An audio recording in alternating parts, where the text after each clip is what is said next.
ನಮಸ್ಕಾರ ಸ್ನೇಹಿತರೆ. ಚುನಾವಣಾ ಆಯೋಗ, ಭಾರತೀಯ ಚುನಾವಣಾ ಆಯೋಗ ದೇಶದಲ್ಲಿ ಎಸ್ಐಆರ್ ಅನ್ನ ನಡೆಸ್ತಾ ಇದೆ. ಇದಕ್ಕೆ BLOಗಳಾಗಿ ಶಿಕ್ಷಕರನ್ನ, ಅಂಗನವಾಡಿ ಕಾರ್ಯಕರ್ತೆಯರನ್ನ ಮತ್ತೆ ಸಣ್ಣ ಸಣ್ಣ ಸರ್ಕಾರಿ ಉದ್ಯೋಗಗಳಲ್ಲಿ ಇರುವವರನ್ನ ಬಳಸಿಕೊಳ್ತಾ ಇದೆ. ಈ ಕರಾಳ ಎಸ್ಐಆರ್ ನ ಒತ್ತಡದಿಂದ ಮಾನಸಿಕವಾಗಿ ಖಿನ್ನತೆಗೆ ಒಳಗಾಗಿ ಮೇಲಧಿಕಾರಿಗಳ ಅವಮಾನ ತಾಳಲಾರದೆ ಪಶ್ಚಿಮ ಬಂಗಾಳದಲ್ಲಿ ಬ್ಲಾಕ್ ಲೆವೆಲ್ ಆಫೀಸರ್ ಆಗಿ ಕೆಲಸ ಮಾಡ್ತಾ ಇದ್ದ, ಅಂದ್ರೆ BLO ಆಗಿ ಕೆಲಸ ಮಾಡ್ತಾ ಇದ್ದ ಅರೆಕಾಲಿಕ ಶಿಕ್ಷಕಿಯೊಬ್ಬರು ಆತ್ಮಹತ್ಯೆ ಮಾಡಿಕೊಂಡಿದ್ರು. ಈ ಬಗ್ಗೆ ಒಂದು ವಿಡಿಯೋ ಕೂಡ ಮಾಡಿದ್ವಿ. ಇನ್ನೊಬ್ಬ BLO ಈ ಎಸ್ಐಆರ್ ನಿಂದ ಆಗಿರುವ ಹಿಂಸೆಯನ್ನ ತಾಳಲಾರದೆ ವಿಡಿಯೋ ಮಾಡುತ್ತಲೇ ಸಾವನ್ನಪ್ಪಿದ್ರು. ಈಗ ಮತ್ತೆ ಈ ಎಸ್ಐಆರ್ ಕೆಲಸದ ಹೊರೆ ಹೆಚ್ಚಾಗಿ ಹಿಂಸೆ ತಾಳಲಾರದೆ ಉತ್ತರ ಪ್ರದೇಶದ ಇಬ್ಬರು ಮತ್ತೆ ರಾಜಸ್ಥಾನದ ಒಬ್ರು ಕಳೆದ 3 ದಿನಗಳಲ್ಲಿ ಸಾವನ್ನಪ್ಪಿದ್ದಾರೆ. ಒಂದ್ ಕಡೆಯಲ್ಲಿ ಬಿಜೆಪಿಯನ್ನ ಹೇಗಾದ್ರೂ ಮಾಡಿ ಚುನಾವಣೆಯಲ್ಲಿ ಗೆಲ್ಲಿಸಬೇಕು ಅಂತ ಎಸ್ಐಆರ್ ನಲ್ಲಿ ಇನ್ನಿಲ್ಲದ ಶಕುನಿ ಆಟ ಆಡ್ತಾ ಇರುವ ಭಾರತೀಯ ಚುನಾವಣಾ ಆಯೋಗ BLOಗಳಾಗಿ ಕೆಲಸ ಮಾಡ್ತಾ ಇರುವ ಶಿಕ್ಷಕರ ಮೇಲೆ, ಅಂಗನವಾಡಿ ಟೀಚರ್ಗಳ ಮೇಲೆ ಭಯಾನಕ ಒತ್ತಡವನ್ನ ಹೇರ್ತಾ ಇದೆ. ಈ ಒತ್ತಡದಿಂದ BLOಗಳು ಆತ್ಮಹತ್ಯೆ ಮಾಡಿಕೊಳ್ತಾ ಇದ್ದಾರೆ.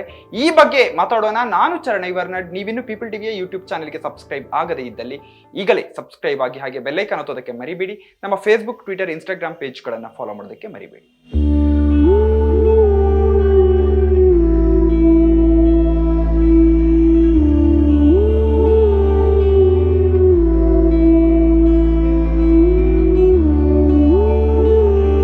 ನಮ್ಮ ದೇಶದ 12 ರಾಜ್ಯಗಳು ಮತ್ತೆ ಕೇಂದ್ರಾಡಳಿತ ಪ್ರದೇಶಗಳಲ್ಲಿ ಮತದಾರರ ಪಟ್ಟಿಯ ವಿಶೇಷ ತೀವ್ರ ಪರಿಷ್ಕರಣೆ ಎಸ್ಐಆರ್ ನಡೀತಾ ಇದೆ.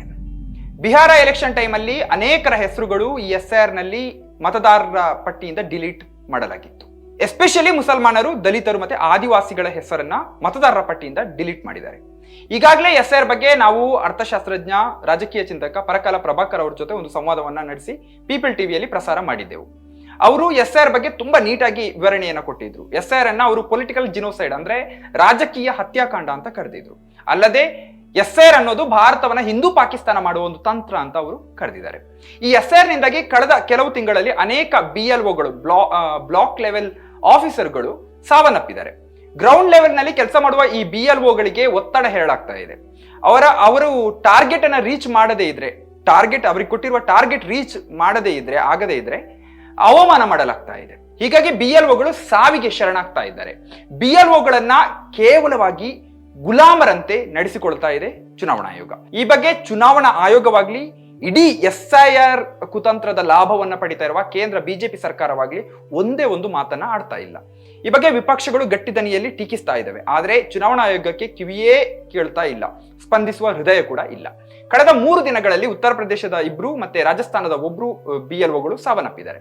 ಉತ್ತರ ಪ್ರದೇಶದ ಮೊರಾದಾಬಾದ್ ನಲ್ಲಿ 46 ವರ್ಷ ಪ್ರಾಯದ ಸರ್ವೇಶ್ ಸಿಂಗ್ ನವೆಂಬರ್ 30 ಭಾನುವಾರದಂದು ಬೆಳಿಗ್ಗೆ ಆತ್ಮಹತ್ಯೆ ಮಾಡಿಕೊಂಡಿದ್ದಾರೆ. ಸರ್ವೇಶ್ ಸಿಂಗ್ ಅಕ್ಟೋಬರ್ 7, 2025ರಂದು BLO ಆಗಿ ನೇಮಕಗೊಂಡಿದ್ರು. ಇವರಿಗೆ ಕೊಟ್ಟ ಟಾಸ್ಕ್ ಅನ್ನ ಆನ್ ಟೈಮ್ ಅಲ್ಲಿ ಮುಗಿಸುವಂತೆ ಮೇಲಧಿಕಾರಿಗಳು ಇವರ ಮೇಲೆ ಒತ್ತಡವನ್ನ ಹಾಕಿದ್ದಾರೆ, ಅವಮಾನಿಸಿದ್ದಾರೆ. ಆತ್ಮಹತ್ಯೆಗಿಂತ ಮೊದಲು ಸರ್ವೇಶ್ ಸಿಂಗ್ ಡೆತ್ ನೋಟ್ ಅನ್ನ ಬರೆದಿದ್ದಾರೆ. ಅದರಲ್ಲಿ ಅವರು ಎಸ್ಐಆರ್ ಕೆಲಸದ ಭಯಾನಕ ಒತ್ತಡದ ಬಗ್ಗೆ ಬರೆದಿದ್ದಾರೆ. ಕೊಟ್ಟ ಕೆಲಸ ಸಮಯಕ್ಕೆ ಸರಿಯಾಗಿ ಮುಗಿಸಿಲ್ಲ ಅಂತ ಉಸಿರುಗಟ್ಟಿಸ್ತಾ ಇದ್ದಾರೆ ಅಂತ ಮೇಲಧಿಕಾರಿಗಳ ಮೇಲೆ ಆರೋಪವನ್ನ ಮಾಡಿದ್ದಾರೆ. UPಯಲ್ಲಿ ಇನ್ನೊಂದು ಸಾವು ನಡೆದಿದೆ. 56 ವರ್ಷ ಪ್ರಾಯದ ಅಂಗನವಾಡಿ ಕಾರ್ಯಕರ್ತೆ ಶೋಭಾ ರಾಣಿ ಅವರದ್ದು. UPಯ ಬಿಜ್ನೋರ್ನಲ್ಲಿ ಇವರ ಸಾವು ಆಗಿದೆ. ಎಸ್ಐಆರ್ ಕೆಲಸದ ಒತ್ತಡದಿಂದ ಈ BLO ನವೆಂಬರ್ 28 ಶುಕ್ರವಾರ ರಾತ್ರಿ ಹಾರ್ಟ್ ಅಟ್ಯಾಕ್ ನಿಂದ ಸತ್ತಿದ್ದಾರೆ. ಇವರಿಗೆ ಆರೋಗ್ಯದ ಸಮಸ್ಯೆ ಇತ್ತು. ಶುಕ್ರವಾರ ರಾತ್ರೋರಾತ್ರಿ ಇವರಿಗೆ ಎಸ್ಐಆರ್ ನ ಫಾರ್ಮ್ಗಳನ್ನ ಆನ್ಲೈನ್ ನಲ್ಲಿ ಅಪ್ಲೋಡ್ ಮಾಡುವ ಒತ್ತಡ ಕೂಡ ಹೇರಲಾಗಿತ್ತು. ಈ ಕೆಲಸದ ಮಧ್ಯೆ ಅವರಿಗೆ ಎದೆನೋವು ಕಾಣಿಸಿಕೊಂಡಿತ್ತು. ಆಸ್ಪತ್ರೆಗೆ ಕರ್ಕೊಂಡು ಹೋದಾಗ ಅವರು ಸಾವನ್ನಪ್ಪಿದ್ರು. ರಾಜಸ್ಥಾನದಲ್ಲೂ BLOಗಳು ಈ ಎಸ್ಐಆರ್ ನ ಕರ್ಮದಿಂದಾಗಿ ಸಾಯ್ತಾ ಇದ್ದಾರೆ. ರಾಜಸ್ಥಾನದ ಧೋಲ್ಪುರ್ನಲ್ಲಿ 40 ವರ್ಷ ಪ್ರಾಯದ ಅನುಜ್ ಗರ್ಗ್ ಎನ್ನುವಂತಹ BLO ನವೆಂಬರ್ 30ರಂದು ಭಾನುವಾರ ಬೆಳಿಗ್ಗೆ ಹಾರ್ಟ್ ಅಟ್ಯಾಕ್ ನಿಂದ ಸತ್ತಿದ್ದಾರೆ. ಅವರು ಶಾಲೆಯೊಂದರಲ್ಲಿ ಟೀಚರ್ ಆಗಿ ಕೆಲಸ ಮಾಡ್ತಾ ಇದ್ರು. ಎಸ್ಐಆರ್ ನ ಕೆಲಸದ ಒತ್ತಡದಿಂದ ಇವರು ಸತ್ತಿದ್ದಾರೆ ಅಂತ ಇವರ ಕುಟುಂಬ ಆರೋಪವನ್ನ ಮಾಡಿದೆ. ಇವರು ರಾತ್ರಿ 2 ಗಂಟೆವರೆಗೆ ಕೆಲಸ ಮಾಡ್ತಾ ಇದ್ರಂತೆ. ರಾತ್ರಿ ಇಡೀ ಕೆಲಸ ಮಾಡಿ 80% ಕೆಲಸವನ್ನ ಮುಗಿಸಿದ್ರು. 100% ಕೆಲಸವನ್ನ ಮುಗಿಸುವ ಒತ್ತಡ ಹಾಕಿಕೊಂಡು ರಾತ್ರಿ ಇಡೀ ಡೇಟಾ ಅಪ್ಲೋಡ್ ಮಾಡ್ತಾ ಇದ್ರು. ಮಾಡದೇ ಇದ್ರೆ ಮೇಲಧಿಕಾರಿಗಳ ಬೈಗುಳವನ್ನ ಅವರು ತಿನ್ಬೇಕು. ಕೊನೆಗೆ ಈ ಎಲ್ಲಾ ಒತ್ತಡವನ್ನ ಆ ದೇಹಕ್ಕೆ ತಡ್ಕೊಳ್ಳಿಕ್ಕೆ ಆಗದೆ ಹಾರ್ಟ್ ಅಟ್ಯಾಕ್ ನಿಂದ ಅವರು ಸತ್ತೋದ್ರು. ಉತ್ತರ ಪ್ರದೇಶ, ಪಶ್ಚಿಮ ಬಂಗಾಳ ಮತ್ತೆ ದೇಶದ ಅನೇಕ ಕಡೆಗಳಲ್ಲಿ BLOಗಳು ವಿಶ್ರಾಂತಿಯನ್ನೇ ತೆಗೆದುಕೊಳ್ಳದೆ ಒತ್ತಡದಲ್ಲಿ ಕೆಲಸ ಮಾಡ್ತಾ ಇದ್ದಾರೆ. ಇದರಿಂದಾಗಿ ಒಬ್ಬರೊಬ್ಬರೇ ಸಾಯ್ತಾ ಇದ್ದಾರೆ. ಕಳೆದ ತಿಂಗಳು ಉತ್ತರ ಪ್ರದೇಶದ ಗೊಂಡಾದ ಪ್ರೈಮರಿ ಸ್ಕೂಲ್ ಟೀಚರ್ ಒಬ್ರು ವಿಪಿನ್ ಯಾದವ್ ಅಂತ ವಿಷ ಕುಡಿದು ಆತ್ಮಹತ್ಯೆ ಮಾಡಿಕೊಂಡ್ರು. ಅವರ ಆಸ್ಪತ್ರೆಯಲ್ಲಿರುವ ವಿಡಿಯೋ ಕೂಡ ವೈರಲ್ ಆಗಿತ್ತು. ಆಮೇಲೆ ನವೆಂಬರ್ 25ರಂದು ಫತೇಪುರದ ಲೇಖ್ಪಾಲ್ ಅಂದ್ರೆ ಕ್ಲರ್ಕ್ ಒಬ್ರು ಸುಧೀರ್ ಕುಮಾರ್ ಅನ್ನುವವರು ಆತ್ಮಹತ್ಯೆ ಮಾಡಿಕೊಂಡಿದ್ರು. ನೋವಿನ ಸಂಗತಿ ಏನಂದ್ರೆ ಈ ಮನುಷ್ಯ ತನ್ನ ಮದುವೆಯ ಹಿಂದಿನ ದಿನವೇ ತನ್ನ ಪ್ರಾಣವನ್ನ ತೆಗೆದುಕೊಂಡಿದ್ದಾರೆ. ಇವರ ಮನೆಗೆ ಬಂದು ಇವರ ಮೇಲಧಿಕಾರಿಗಳು ಕೆಲಸದಿಂದ ಕಿತ್ತು ಹಾಕುವಂತ ಧಮಕಿಯನ್ನ ಹಾಕಿದ್ದಾರೆ.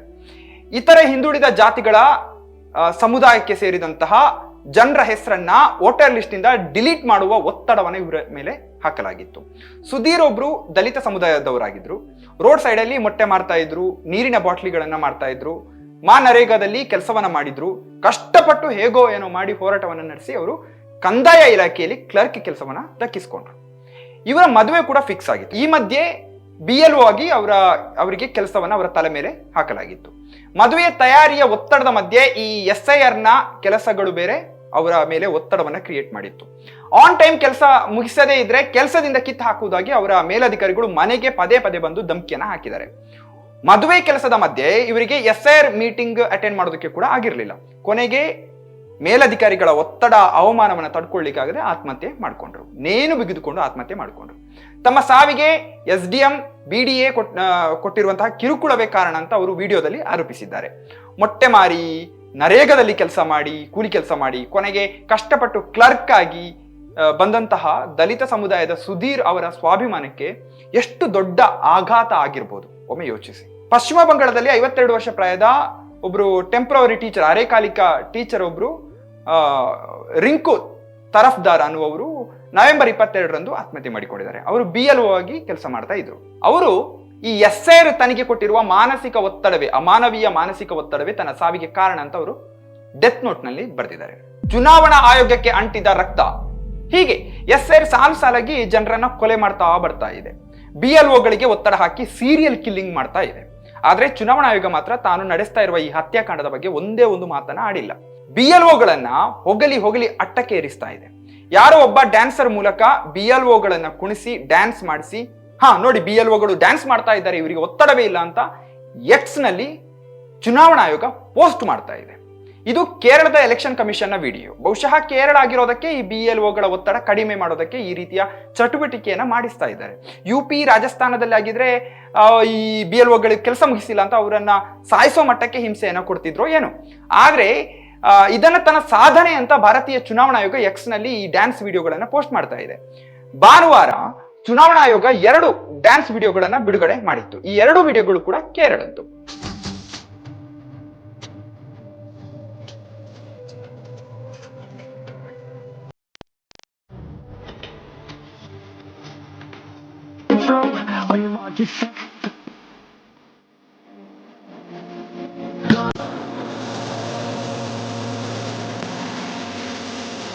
ಇನ್ನು ಇಷ್ಟು ಕಷ್ಟಪಟ್ಟು ಯಾವುದೇ ಅಡೆತಡೆ ಇಲ್ಲದೆ ಸಮಸ್ಯೆ ಇಲ್ಲದೆ ಈ BLOಗಳು ಕೆಲಸ ಮಾಡ್ತಾ ಇದ್ದಾರೆ ಅಂತ ತೋರಿಸೋದಕ್ಕೆ UP ಮತ್ತೆ ತಮಿಳುನಾಡಿನ 2 ವಿಡಿಯೋಗಳನ್ನ ಎಲೆಕ್ಷನ್ ಕಮಿಷನ್ ಬಿಡುಗಡೆ ಮಾಡಿದೆ. ಮುಖ್ಯವಾಗಿ ತಮಿಳುನಾಡು ಮತ್ತು ಕೇರಳದ ವಿಡಿಯೋಗಳನ್ನೇ ನೋಡಿ. ಡ್ಯಾನ್ಸ್ ಮಾಡ್ತಾ ಇದ್ದಾರೆ, ಆರಾಮವಾಗಿ ಕೆಲಸ ಮಾಡ್ತಾ ಇದ್ದಾರೆ. UP ವಿಡಿಯೋವನ್ನ ನೋಡಿ ಕಷ್ಟಪಟ್ಟು ಕೆಲಸ ಮಾಡ್ತಾ ಇದ್ದಾರೆ. ಅವರಿಗೆ ಡ್ಯಾನ್ಸು ಇಲ್ಲ, ಮಣ್ಣು ಇಲ್ಲ, ಬೈಗುಳ, ಅವಮಾನ, ಕೊನೆಗೆ ಸಾವಿನ ಹಂತಕ್ಕೆ ಅವರು ಹೋಗ್ತಾ ಇದ್ದಾರೆ. ಇದು BJP ಆಡಳಿತ ಮಾಡ್ತಾ ಇರುವಂತಹ ಕೌ ಬೆಲ್ಟ್ ನ ಕತೆ. ಇದು ಆ ಒಂದು UP ಅಥವಾ ಉತ್ತರ ಭಾರತದ ರಾಜ್ಯಗಳಿಗೂ ದಕ್ಷಿಣ ಭಾರತಕ್ಕೂ ಇರುವ ವ್ಯತ್ಯಾಸ. ವಾಟ್ ಎವರ್, ಭಾರತೀಯ ಚುನಾವಣಾ ಆಯೋಗ ಯಾಕೆ ಇಂತಹ ಚೇಷ್ಟೆಗಳನ್ನ ಮಾಡ್ತಾ ಇದೆ? ಜನ ಸಾಯ್ತಾ ಇದ್ದಾರೆ, ಆದ್ರೆ ಏನು ಆಗಿಲ್ಲ ಎನ್ನುವಂತೆ ಹುಚ್ಚಾಟವನ್ನ ಮಾಡ್ತಾ ಇದೆ ಆಯೋಗ. ಕಳೆದ ವಾರ ತೃಣಮೂಲ ಕಾಂಗ್ರೆಸ್ ಚುನಾವಣಾ ಆಯೋಗದ ಕೈಗಳಿಗೆ ರಕ್ತ ಅಂಟಿದೆ ಅಂತ ಆರೋಪವನ್ನ ಮಾಡಿತ್ತು. ನಂತರ ಚುನಾವಣಾ ಆಯೋಗ ಏನಿದೆ ಅದು ಆಗಸ್ಟ್ ನಲ್ಲಿ ಪತ್ರಿಕಾ ಪ್ರಕಟಣೆಯನ್ನು ಕೂಡ ಒಂದು ಬಿಡುಗಡೆ ಮಾಡಿತ್ತು. ಬಿಹಾರ SIR ನಡೀತಾ ಇರುವಾಗ BLOಗಳ ಸ್ಯಾಲರಿಯನ್ನ ಜಾಸ್ತಿ ಮಾಡಿದ್ದೇವೆ ಅಂತ ಅದು ಹೇಳಿತ್ತು. ಈ ರೀತಿ ಅವರನ್ನ ಪುಸಲಾಯಿಸೋದಕ್ಕೆ ಚುನಾವಣಾ ಆಯೋಗ ಮಾಡ್ತಾ ಇದೆ. ಈಗ SIR ಗಡುವನ್ನ ಡಿಸೆಂಬರ್ 4ರಿಂದ ಡಿಸೆಂಬರ್ 12ಕ್ಕೆ ಅವರು ಎಕ್ಸ್ಟೆಂಡ್ ಮಾಡಿದ್ದಾರೆ. ಇದು ಚುನಾವಣಾ ಆಯೋಗ ಈ ರೀತಿ ಘೋಷಣೆ ಮಾಡಿದೆ. ಇಲ್ಲಿ ಸತ್ತವರ ಕಡೆಗೆ ಚುನಾವಣಾ ಆಯೋಗ ಕಣ್ಣೆತ್ತಿಯೂ ನೋಡ್ತಾ ಇಲ್ಲ. BLOಗಳ ಮೇಲೆ ಇನ್ನಷ್ಟು ಒತ್ತಡವನ್ನು ಹಾಕೋದಕ್ಕೆ ಎಲ್ಲಾ ಸರಿ ಇದೆ, ಎವ್ರಿಥಿಂಗ್ ಇಸ್ ಫೈನ್ ಅಂತ ಡ್ಯಾನ್ಸ್ ಮಾಡುವ, ಸರ್ಕಸ್ ಮಾಡುವ ವಿಡಿಯೋಗಳನ್ನ ಪೋಸ್ಟ್ ಮಾಡ್ತಾ ಇದೆ. ಚುನಾವಣಾ ಆಯೋಗದ ಕೈಗೆ ರಕ್ತದ ಕಲೆ ಅಂಟಿದೆ. SIR ಅಕ್ಷರಶಃ ಒಂದು ಸೀರಿಯಲ್ ಕಿಲ್ಲರ್ ಎನ್ನುವುದರಲ್ಲಿ ಸಂಶಯವೇ ಬೇಡ.